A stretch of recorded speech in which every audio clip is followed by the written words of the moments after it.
Jeff Meacham Network's Multiverse of Media. For over 15 years, the recognized symbol of excellence and the standard bearer in coverage of sports and entertainment.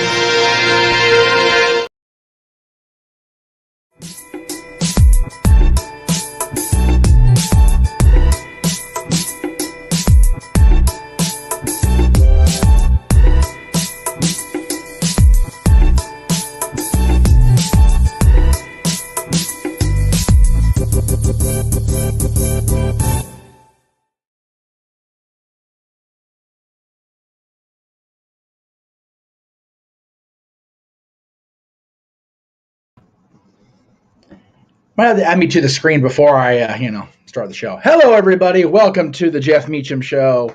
That would make me Jeff Meacham, I would guess. Anyway, it's glad to see. It's glad. I haven't drank yet. To everybody in the chat, I will be after the hockey results came in before I got home. Anyway, welcome to the Jeff Meacham Show. That would make me Jeff Meacham. Happy to see everybody here on a Thursday night. I know it's a little odd to be here. My shot's all screwed up. On a Thursday. Hope you guys are enjoying your Thursday night. I actually just finished my dinner, so I'm actually in a better mood than I should be, given that freaking Vegas is now one win away from being Stanley Cup champions. Barf! Anyway, let me go ahead and get the chats in here. Yes, Josh, definitely run and hide. And I don't give a shit if the Cleveland baseball team, I'm not using that stupid name that the Indians have now, beat the Red Sox. I can give a shit. It's June baseball. I can give a flying you-know-what about that. Anyway, Daniel, again, rest in peace, Sheiky baby. It is, and I understand the Iron Sheik's been in a little bit of failing health through the last 2 years, but always sad to see such a legend go and somebody that was such a fun and monumental part of my early career doing this crazy stuff. So, again, rest in peace, Sheik. And JJ's here. Hey there, hi there, ho there. And it's good to see you. Josh, yeah, we need a catchphrase for the Meltzer of the Multiverse. We definitely need one of those, and we'll work on that in the coming days and weeks, I'm sure. Brendan, good to see you. Matt, good to see you. Michael as well, good to see you. Again, RIP to the Iron Sheik. And Josh put this message up as we were tolling the bell for the Sheik, and also we want to acknowledge Big G's grandfather who passed away this last week. We've been running the Playing of Taps all week, and we will continue to do that through open mic nights this coming Saturday. Ken, good to see you. And yes, Billy Kay gave birth to her baby, so congratulations to Billy Kay. And they're going to OT. It's not over yet. Okay, well, you know what? I'll turn it on just so you guys can see my reactions. Just for the fun of it, I'll have the game on in the background while I'm doing this. May God help us all. It's on TNT, yes? If I never write TBS? Anyway, let's see what we got here. Who else is here? Saffit's here. Hello, Saffit. And you know what? Sheiky Baby may become a legend on the Howard Stern show, but he was on my show first. So there. I don't have the archive of that, unfortunately, because I'm not allowed to. I don't own it. Okay, there it is right there. It's the first thing. Oh, it's on TBS tonight. Wow, it's on TBS. Interesting. I thought I figured it'd be on TNT. But okay, we'll go with that. At least Dad's not missing the end of the game because he actually did a DVR it before we left to go drop Dylan off at his mother's house. Let's see here. Everybody's here. Well, I can't use Belichick's name on the shirt, otherwise I would totally do that. 100% do that, without a doubt. Anyway, let's see who else is here. Yes, and JJ posted a picture, I believe, on social media of himself and his ex with the Iron Sheik way back when. You know what? Okay, so here's the thing with the Stanley Cup. And I'm going to get into the AEW Dynamite talk here momentarily, as promised in the show description. But I will say this. Either way, we're going to have a new team become Stanley Cup champions this year. Either Vegas or the Florida Panthers will do their thing. In which case, it's one of those deals. You can't be mad at that part of it. And I just dislike the Golden Knights so much because of the fact that they are in our division. I don't have to like them. I'm not going to like them because they're in our division. But having said that, And yes, the shirt with the 5 fireballs is being worked on. I am trying to figure out how to get away with that without actually directly using the fireball logo, but make it known what it is, right? So, okay, so they're in intermission for overtime. So we have a little bit of time here before I start getting pissy on camera. Anyway, I just don't like the Vegas Golden Knights because in our division, I'm not a fan of a great number of their fans, right? Some of their fans just give me the hives. There are a few of their fans, and I've made contact with my friends who live in Las Vegas that I do want to go see them if it does happen. And I also, JJ and I talked, I believe it was either during this last week or while I was up visiting. I forget when it was, Jay, forgive me.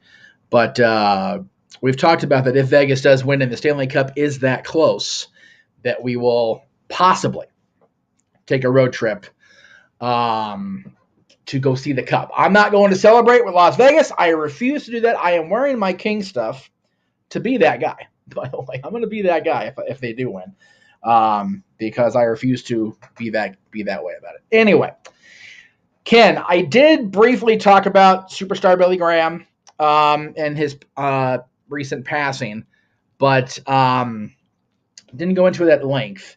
Let me just say that there was a stat put up today, and I couldn't believe it, but it is the case that the WWF champions, the gentlemen that were WWF champion prior to 1990, all but Hogan and Bob Backlund are now gone. Isn't that crazy? Makes you feel old, for one thing, because figure Buddy Rogers, Bruno, Ivan Koloff passed not too long ago. Pedro Morales died recently-ish, if I remember right. Superstar. Stan Stasiak died a while ago. And now Iron Sheik. And Andre, also Randy Savage, Ultimate Warrior. It's unfortunate that so many of the champions that really shaped the future of the WWE, WWF, whatever you want to call it, are now gone. Yeah. Stan the Man died pretty long time ago. But and yes, happy birthday to Liv Morgan today. I know it was Mick Foley's birthday yesterday. I didn't get a chance to mention this. I was only on the air for an hour yesterday, and that was during Greg's show, and then I was just hammered down with stuff to do. But yeah, all of the WWF, WWE champions, except for Hulk Hogan and Bob Backlund that were champion prior to 1990, are now gone. It's crazy. And even 1990, Stars didn't become champion until 91. So prior to the start of 1991 is how that stat lays out. It's really bonkers. Yeah, it's going to be one of those when we get to the first WrestleMania that everybody from that Mania is gone. It's going to be tough, and hopefully that's a long way off, Josh, without a doubt. And you know what? I almost put that reply on social media when I saw that stat, because I count DiBiase as a former WWF champion. I don't give a shit what those stupid record books say. I pull for it. He should be an MLS champion. You're absolutely right, Daniel. So yes, DiBiase's still alive and kicking. Hopefully he didn't get too involved in what his dad was getting involved in, or his son rather was getting involved in, because Lord Almighty, we might not see Ted pass away, but we might see Ted Sr. go to jail if that's the case. All right. So yesterday was AEW Dynamite, and a couple of things really stuck out to me. And it was primarily during the segment between Maxwell Jacob Friedman, the world champion, and Adam Cole. They were in a war of words in the ring, which set up a world title eliminator match coming up next Wednesday in DC for Dynamite. One gripe I've always had with Max, even as I've been a fan of his, even if I've been a fan of his championship reign that's really been pigeonholed by the whole CM Punk thing, and whatever about that. I'll talk more about that later. But I noticed that he, in his promos, always falls back on the idea of referencing Vince McMahon, referencing WWE. And I know that was a hip thing to do, a cliche thing to do in WCW in the 90s when they were involved in the Monday Night War. But it just makes AEW look Bush League now. Especially when Max does. And I realize that Max is playing the heel and he's playing up the 2024 bidding war that he always talks about. But I'm just over it. Like I think that they rely too much on, Max in particular relies too much on attacking WWE instead, or referencing WWE at all. AEW, whether they admit it or not, whether their hardcore fan base admits it or not, they are always going to be, at least for my money, a distant number 2 to WWE. Just how I feel, and I only say that because of the way their boss comes off. Tony Khan, as much money as he has, as the brilliance he shows on occasion, he happens to be one of us. He's a fanboy that just happens to have a boatload of money and bought himself into a promotion that was cultivated by the buzz around the Young Bucks and Kenny Omega and Cody Rhodes and Adam Page. I'm sorry if that offends the AEW fandom, but it is what it is. And Matt says, I agree, Jeff. They have to reference WWE to get cheap heat ratings. Yeah, exactly. And Josh says Max has gotten really stale in AEW while Cody's popularity keeps running WWE. See, I'll disagree with that, but I'll talk about that in a second.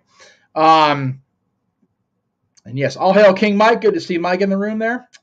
It's funny we're talking about King Mike and Sir Ken. I actually listened to Conrad Thompson and Jeff Jarrett put up a My World Megasode. There wasn't a new episode this week. I guess Jeff is not available this week or whatever. But it was a SummerSlam Megasode, and part of it was SummerSlam 94, and they were talking about Men on a Mission and Jeff facing Mabel at SummerSlam and talking about King Mabel and Sir Mo. So it just kind of made me think of that. Anyway, I forgot what Adam Cole said that dinged me as well, but there's something Adam said that made me go, man, both these guys are just leaning too much on stuff that is just not important or not relevant to the current story. And yeah, I will agree with JJ. Max has gotten stale because of what happened in Chicago last year. And, the whole point was for him to feud with Punk. And now they haven't done that yet. They may now. They pulled the trigger on Punk. But Punk's going to be a little busy in Chicago himself in a couple weeks. Again, we're going to talk about that when we get to the Shameless Shills part of the show. And we're going to talk about that right there. Anyway, and Jeff Jarrett's too busy getting ready for his match with Aubrey Edwards, Mark, and Papa Briscoe. Yes! Definitely want to see that. Noah, if you're watching, let's go Jarrett's. Aubrey Edwards is going to get what's coming to her. Yeah, okay. Thank you. Good grief. Within character, I understand, referencing the real life thing. And yeah, Max's fiance bailed on him, But again, they're falling back on cliches. Both of these guys, Max and Adam, are both so much better than they have come off in promos this year. Now, JJ and I saw Adam Cole come back to work, not to wrestle that night. He actually did a promo that night, but we witnessed his return after that long layoff in person at Dynamite when we were there in January, and the pop was there. The verbiage from him was there. It was extraordinary. And then it wasn't. He's cooled off quite a bit. But so is Max because of what happened in Chicago at Brawl Out. So these guys, I think these guys have the ability, paired together to really spark a fire within each other and themselves to get to this title match, possibly at Forbidden Door. That would be when I would do it, if we're being honest. That's AEW's next pay-per-view presentation. Put those two guys in the ring for the title. And yes, Aubrey Edwards need to remember, it's not her world, it's my world. Anyway. Yeah, exactly, Matt. They keep coming to the same troops with both of them. It's very obnoxious. Very obnoxious. Anyway. Ken, for the record, where does that go? I will be honest with you, since I'm always honest with you guys on my shows. We jest. We both adore Aubrey Edwards. At least I do. I want to speak for JJ. I adore Aubrey. I always have. She was very nice on the Jericho cruise and put up with my obnoxiousness about trying to get a decent picture. It took the entirety of the weekend because my camera kept screwing up or scheduling. It just didn't work out. But and yeah, I love. But in this angle, I am very much pro Jeff Jarrett. Maybe not Karen. Karen bugs a little bit, but I'm definitely pro Jeff Jarrett. So thank you, JJ, for figuring it out there. Thank you. That's what it was, Daniel. Thank you. Okay. That goes over a line. And for those of you listening, not watching, Daniel's comment was, Adam Cole even told Max if we pee in a cup, I'd be most likely to piss. That's what it was. Thank you. Okay. That's a little bit out of, what do you call it? Out of the realm of what should be and should not be referenced, right? I don't think that's really appropriate.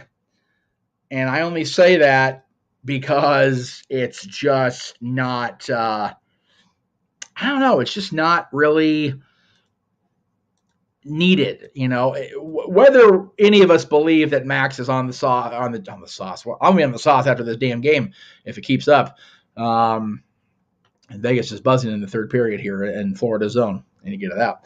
Anyway, JJ, if you can do me a favor while you're sending me that picture, send me exactly what we're talking about on the right side of the image there with the non-AEW folks. Anyway, let's see what we got here.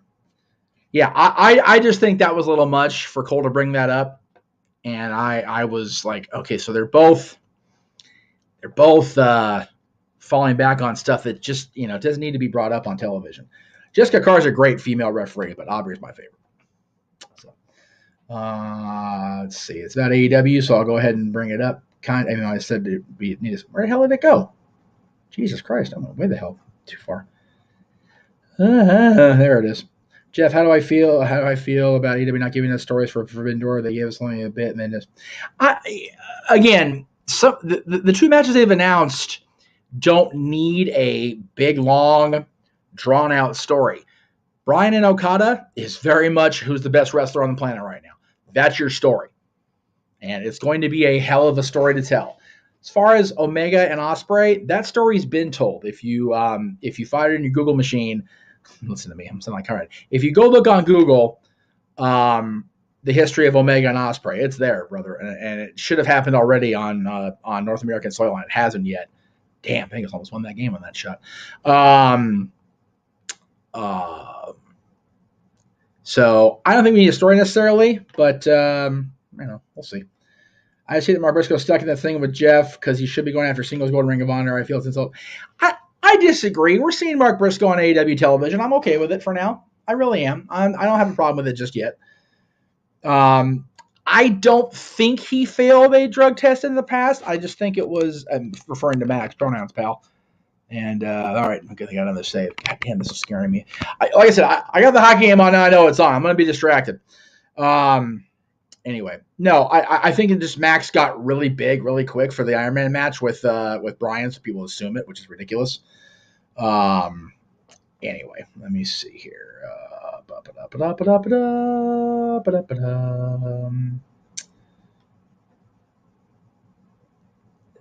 Let's see. Bryan, Okada, and Omega Ospreay need to be treated like matches in their own with no involvement with the BCC. I will agree on Omega and Ospreay BCC and Elite being in there with Okada and Omega, I would think that because Chaos was on the show last night against the BCC, Chaos is Okada's faction. I'm okay with it. Dory said, "Go Panthers," earlier, and Mikey and her are watching the game. Let's go Panthers. I knew I liked you guys for some reason. Anyway, I know JJ has the Knights in the Stat Boy pool, but I'm not cheering for Vegas. I'm not. Anyway, let's see. Forbidden Door is more a showcase than story. Yeah, exactly, Brendan. Thank you. Good call. All right. I wanted to mention something about WWE, and it'll come to me momentarily, but I don't remember what it was. So, it's okay. Let me just, okay. Well, we'll go ahead and, pardon me, we'll have a little bit of tech difficulty here. Just 1 second, folks. Stand by, everybody, while we, fix this. We shall fix. Must fix because we have technical problems. Oh, I didn't even upload it yet. Even better. I know you're hearing the air conditioning and dead air here. Sorry, guys. Okay, there we go. I fixed it. So, I want to talk about AEW as well because they did announce what the main event's going to be, and I am dying for everybody's reaction that wasn't. I didn't get a chance to watch Aaron's recap of Dynamite yet, so I will go ahead and talk about it now because I want your guys' reactions too. They announced the main event for Collision. It's going to be a trios match. Samoa Joe, Jay White, Juice Robinson taking on the team of CM Punk and FTR. So CM Punk, yes, Florida scored! Yes! In your ear, Vegas. All right, I feel better. All right, let's turn this shit off. Make sure we're not going to get the goal reviewed. Oh, that's awesome. All right. There shall be no Grump-Ass Jeff on open mic night. At least not yet, because they won't win the cup on Saturday. So that's good. All right. Y'all owe the Florida Panthers a much valued thank you for not having Drunk Jeff on Saturday. Matt, good to see you. Always good to see you, sir. Thank you for coming on in tonight. I'll be waiting for Mark Briscoe for Chef Jarrett or Jay Lethal soon, maybe at All Out or Fight for the Phone. There you go. There you go. I like that. That's good. So anyway, they did announce that Forbidden Door will feature Punk's first match back. I mean, Forbidden Door. Collision, excuse me, pronouns. I knew that we would have Punk in the ring at Collision for the first. We had to, right? I mean, it was building toward that. Every tease that Tony said had another announcement was going to be something to do with Punk, right? Yes, and while I'm talking about the CM Punk thing, I'll go ahead and promote Open Mic Night. This week, we'll be talking about the Iron Sheik, of course. We'll be talking about Collision and the main event they have announced for said show. We'll be talking about Thea Hale becoming the youngest ever #1 contender in WWE history. She's 19, y'all. Isn't that crazy? And we'll be talking about Paul Heyman's comments about Vince had to talk John Cena into letting him make the Make-A-Wish commitments public knowledge. I guess that was a talking point with the old man and John, which knowing John doesn't surprise me.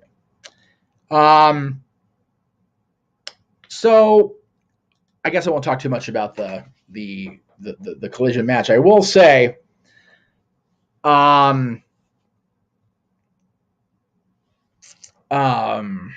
that I'm okay with Punk and Joe being on opposite sides to start with in a tag situation, but only if we get Punk and Joe one-on-one. I understand that Punk and Joe aren't the Punk and Samoa Joe of 2006. I get that, or 2005, whatever it was. I understand that. The goal was not reviewed. Vegas did indeed lose. Okay, I'm happy. All right. But at the same time with Punk and Joe, they will what do you call it? They will make magic together in the 6-man, and I'm sure if they put them one-on-one, it'll be a thing. No, according to Thea Hale's tweet, which was retweeted by the company, she's 19. Now, is she the youngest champion? I'm not sure how far into 19 Rene Dupree was when he became the World Tag Team Champion. Yes, I'm not kidding when I give that stat out. Statboy can, confirm it. I'll put a Statboy approved thing up if so. But yeah, Thea Hale was 19 and Rene Dupree was 19 at the time. I just don't know who was further into their 19 going on 20. All right. So with that being said, that's really what I want to talk about was the AEW thing and just the very almost forced promo with Max and Adam yesterday. So wasn't a fan. I'm glad they're going to have a match. I hope we get a title match out of it. But in addition to Tony Khan's announcement this week, just wait till Saturday, folks. You will see momentarily here when I go through the spiels of everything. So Paige was definitely, she was either 20 or 21.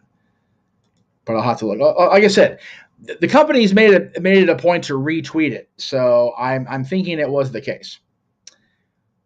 All right, chills for today. First of all, yes, these will all be part of the lineup officially beginning the week of July 3rd after Money in the Bank. But please subscribe to all of our partners on the Multiverse of Media here on YouTube, at Jeff Meacham on YouTube, Cassadine Studios, N. Foster 1916, J. Hebert 795, No DQ DOTCOM, Greg Cherry Brand, and our newest affiliate, Rangers of Wrestling.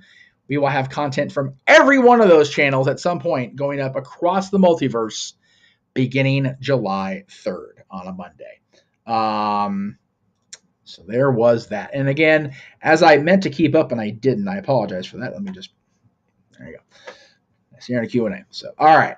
In addition to that, of course, you can catch Renegades reviews exclusively on the Cassadine Studios Mondays, Wednesdays, Fridays, and new release Saturdays. Both Benny and June and Don Juan DeMarco from the Library of Johnny Depp, who was our JJ's featured star this month, are now available on demand as of yesterday. Nick of Time will be the movie for tomorrow at 3 o'clock Pacific, and Saturday at 3 o'clock Pacific, it'll be new release Saturday with a Michael J. Fox movie, Still, an Apple original. So please check that out.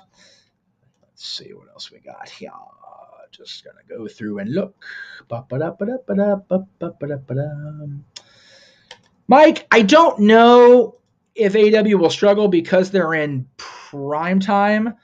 I mean, prime time is usually during a week, but they're at 8 o'clock on the East. So I don't, as long as there's not a competing WWE premium live event, and even then, most of those end by 8 o'clock Eastern anyway. So they should be okay.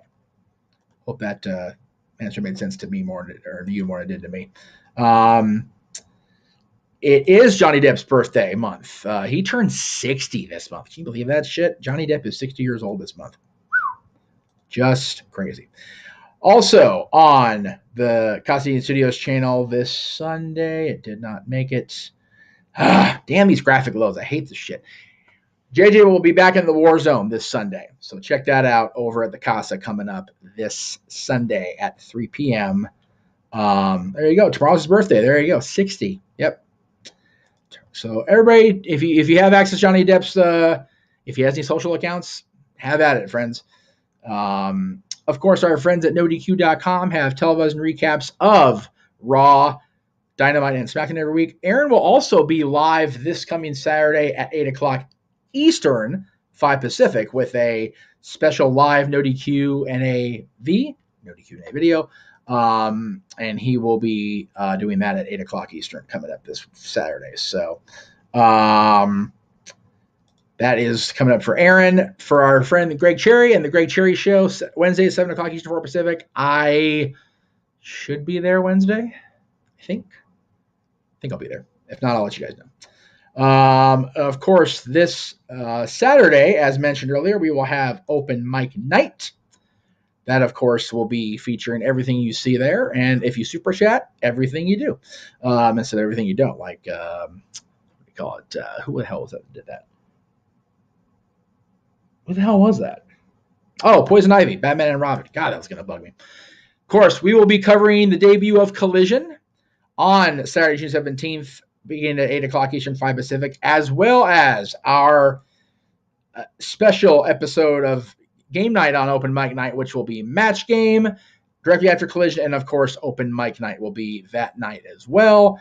So that is everything. Oh, my friend's Paradise Kitty will be the Shoshank Bannock, I almost said a different word there, Saturday, June 24th in Idaho. And you can also catch Paradise Kitty at all of these stops along the way. Be right back. Welcome to the jungle. We got fun and games. Whoa, we shine. Down and loaded like a freight train, flying like an airplane, speeding like a space plane. One more time tonight. Knock, knock, knocking on heaven's door. Welcome to the jungle. Watch it bring you to your knees. Take me down to the paradise city where the grass is green and the girls are pretty. Oh, won't you please take me home? I wanna go.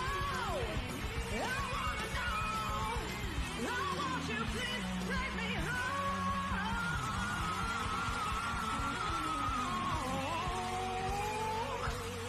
Baby.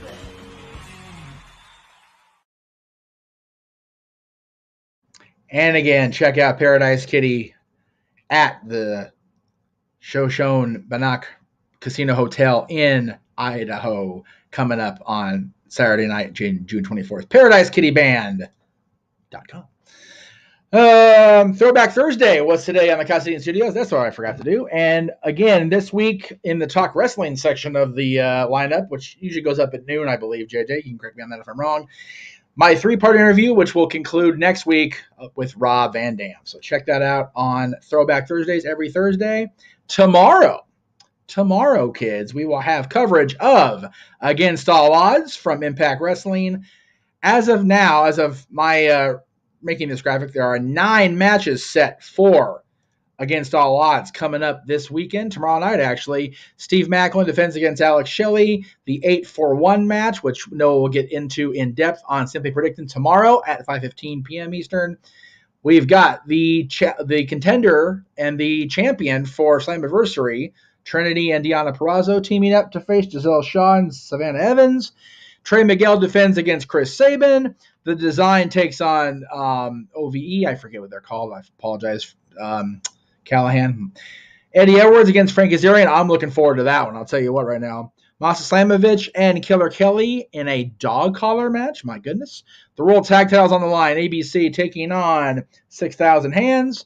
And JJ's favorite, Joe Hendry, defends the Digital Media Championship against the Dirty Dango himself. So there you go, kids. That's all that is coming up tomorrow night on the Jeff Meacham Multiverse of Media, the entire multiverse. All 4 of us will be broadcasting this watch along live. And then Saturday, in addition to everything we talked about for Open Mic Night, the main event for Collision, the John Cena Make-A-Wish story, Thea Hale, and of course, the loss of the Iron Sheik.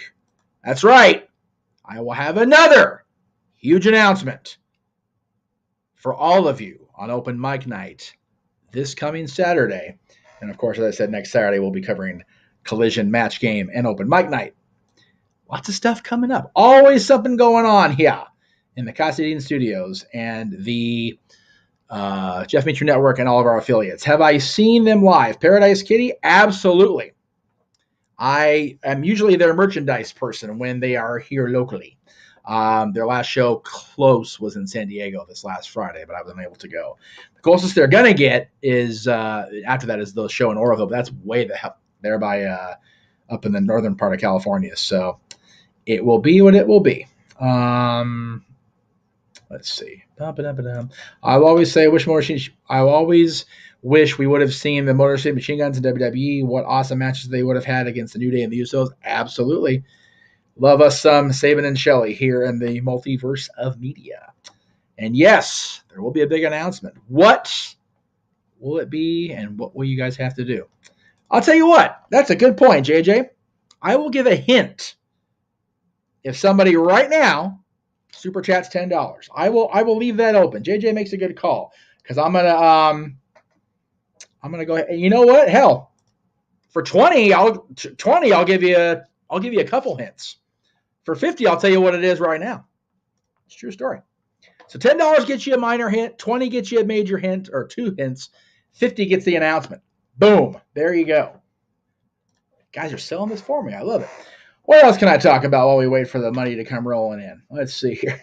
Oh, so it was decided, I think we got this finalized in discussion. Oh, by the way, no DQ review Sunday, 8 o'clock Eastern, 5 Pacific. There you go. There it is. Want to make sure I got that out there because I forgot to say it during the original show part of the show. So there you go. Josh says, Motor City Machine Guns, Beer Money, and Young Bucks were the Hardys. Yes, very true. Why would King Mike be jealous of me? He has no reason to be jealous of me. King Mike's got that great existence. Okay, so we were talking with our commentator team par excellence, WWE wise, Noah and JJ, about possibly doing more retro callbacks or watch-alongs, if you will, and we decided that we're going to try this next August for the 30th anniversary, excuse me. The infamous NWA World Championship tournament that took place at the ECW Arena.